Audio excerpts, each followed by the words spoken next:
এই মুহূর্তে মোটামুটি গলার অবস্থা খুব খারাপ, বুঝতে পারছেন।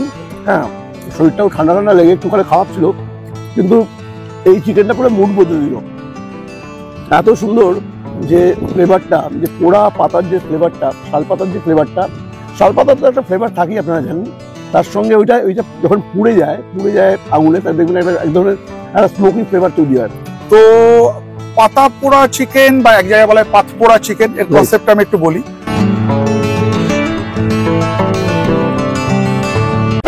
নমস্কার, আমি অনিলভ চট্টোপাধ্যায়, হ্যাংলা হেসেলে আপনাদের সবাইকে স্বাগত।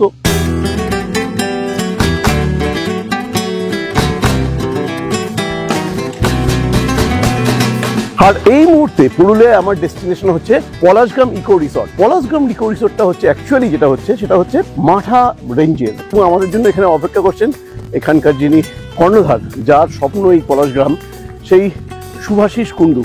সুভাষিদার সঙ্গে আলাপ করবো। সুভাষিদা ওখানে দাঁড়িয়েছেন। সুভাষিদা, চলে নমস্কার।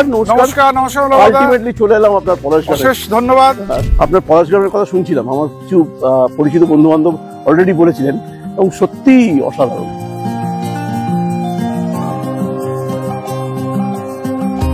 আসুন এক্সপ্লোর করুন আমাদের এই ছোট্ট রিসর্ট।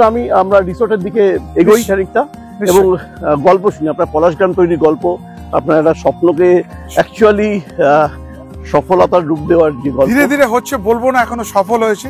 সবে শিশু, সবে জন্ম নিয়েছে পলাশগ্রাম, মাত্র 2 বছর বয়স। চেষ্টা করছি আস্তে আস্তে এটাকে দাঁড় করানোর, এবং একটু হয়তো সময় লাগবে। আমরা চেষ্টা করছি সাধারণ একজন বাঙালি ব্যবসাদার হিসেবে এটাকে চেষ্টা করছি।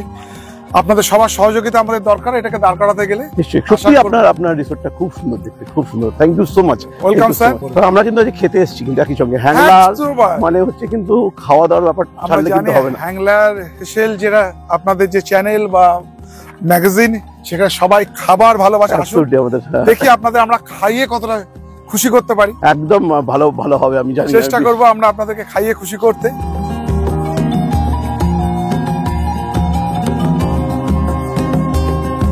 হ্যাঁ সুভাষিদা, মোটামুটি কবে নাগাদ ভাবলেন যে এই পলাশগ্রামের কথা? ভাবনা এলো কবে? ভাবনাটা আমার অনেকদিন আগে থেকেই ছিল।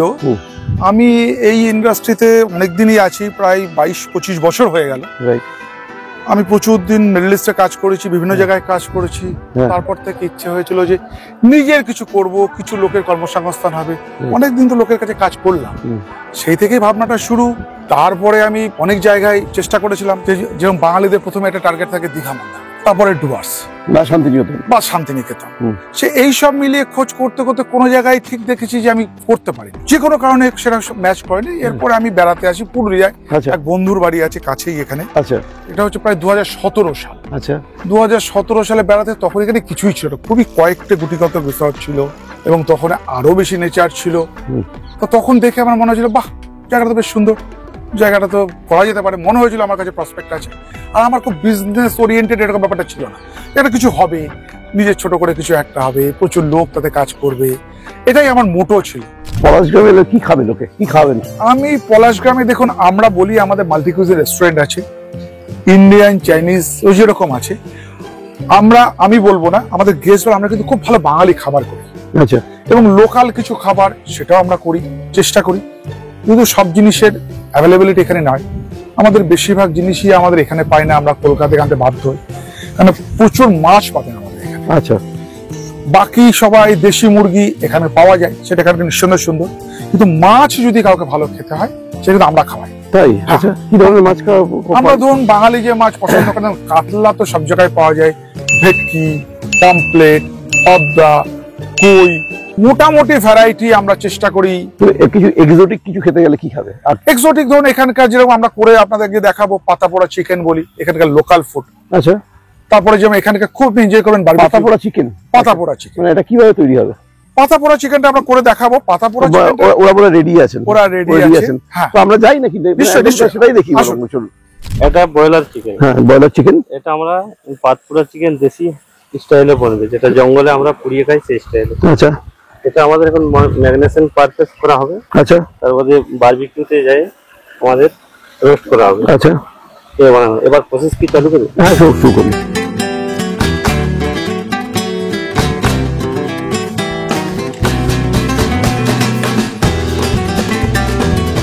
রসুন বাটা কতখানি দিচ্ছি? এটা মোটামুটি 50 গ্রামের মতো। 50 গ্রামের মতন। আর আপনি মাংস কত নিয়েছেন? মাংস 1 কিলো নিয়েছি। 1 কিলো নিয়েছেন, আচ্ছা। এটা একটা সুন্দর কনসেপ্ট হচ্ছে, যেহেতু জঙ্গলের মধ্যে রান্না হতো, সেটা খুব যে মেপে দেওয়া হয় এর মধ্যে এরকম নয়, মুখের সাথে একটা হাতের আন্দাজে দেওয়া হয়, এটাই একটা কনসেপ্ট। এবার দিচ্ছি নমক দেওয়া হচ্ছে,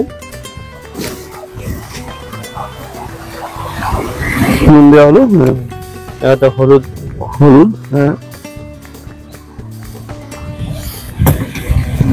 রেড চিলি পাউডার,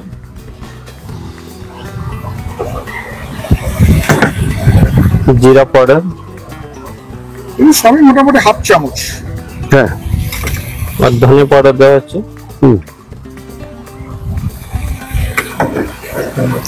সরষের তেল, আচ্ছা।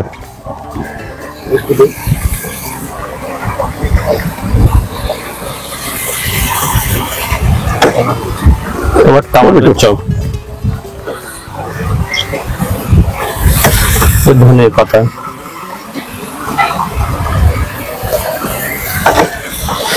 মানে পুরো ব্যাপারটা খুব সিম্পল, বুঝতে পারছেন নিশ্চয়ই, খুবই সিম্পল। এবার লেবু,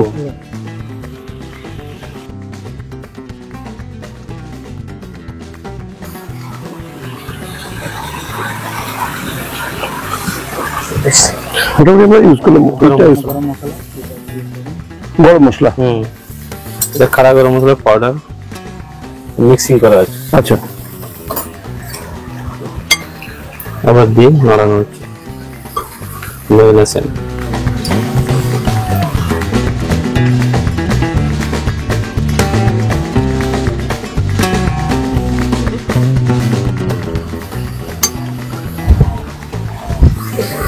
আচ্ছা, শাল পাতাগুলোকে এরকম ভাবে হালকা বাটির আকৃতি করে নেওয়া হয়েছে, তেল দিয়ে দেওয়া হচ্ছে নিচটাতে, আচ্ছা, যাতে ওটা চিপকে না যায়।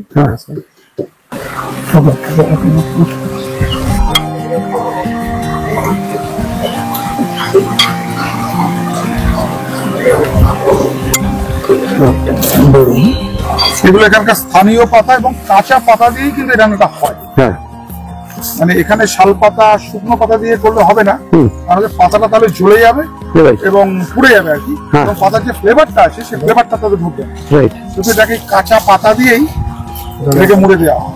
আমরা এটাকে ইয়েতে দিয়ে দিই, বারবিকিউতে দিই। আচ্ছা, এখানে আসুন।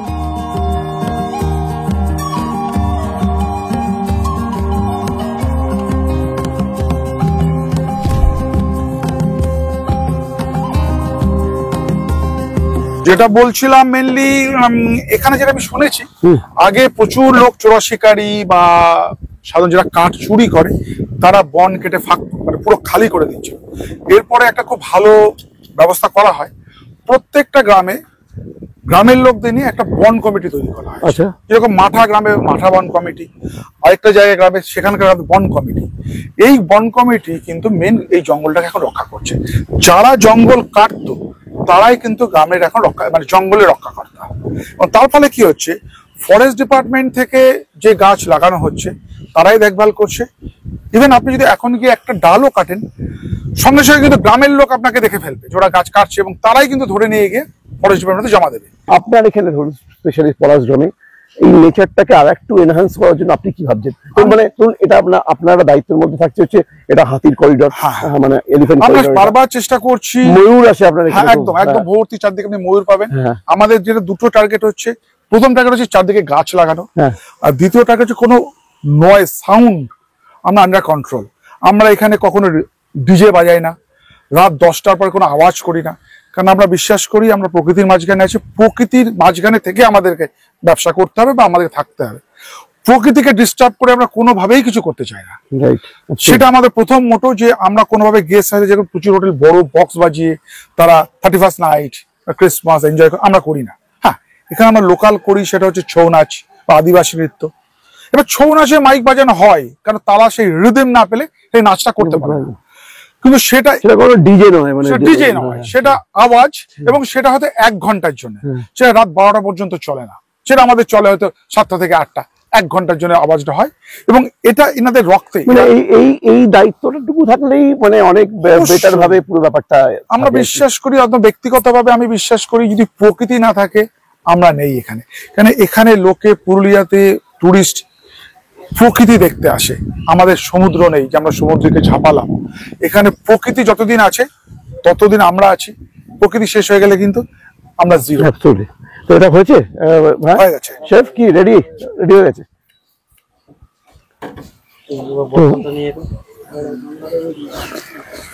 প্লেটটা নিস না, আমি কথা বললে তো আমার আবার মাইক্রো বলে না, ঠিক আছে, আর কথা নেই।